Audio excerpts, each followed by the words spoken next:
സുൽത്താൻ ബത്തേരി നഗരത്തിൽ ഭീകരാന്തരീക്ഷം സൃഷ്ടിച്ച PM2 കാട്ടാനയെ ദൗത്യസംഘം കൂപ്പാടി വനമേഖലയിൽ വെച്ചാണ് മയക്കുവെടിവെച്ചത്. Wildlife principal CCF Ganga Singh കാട്ടാനയെ മയക്കുവെടിവെക്കാൻ ഉത്തരവിട്ടിരുന്നു. 150 പേരടങ്ങുന്ന സംഘമാണ് ദൗത്യത്തിലുണ്ടായിരുന്നത്.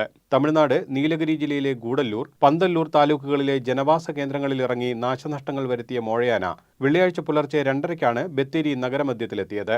മണിക്കൂറോളം നഗരത്തിൽ ഭീതി വിതച്ചു. നഗരത്തിൽ കാൽനടയായി സഞ്ചരിച്ച പള്ളിക്കണ്ടി സ്വദേശി സുബൈറിനെ ആന തുമ്പിക്കൈയിൽ തൂക്കിയെറിഞ്ഞ് പരിക്കേൽപ്പിച്ചു.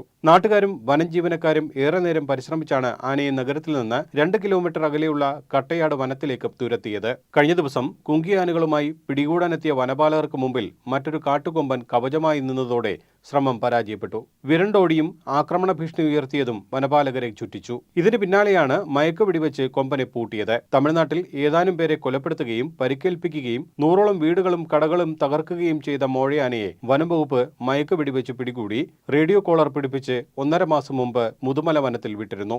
തമിഴ്നാട് വനംവകുപ്പ് PM2 എന്ന് പേരിട്ട് ആനയുടെ സഞ്ചാരപഥം നിരീക്ഷിച്ചു വരികയായിരുന്നു. 150-ലധികം കിലോമീറ്റർ സഞ്ചരിച്ചാണ് ആന ബത്തേരിയിലെത്തിയത്. യോഗനാഥം ന്യൂസ്, വയനാട്.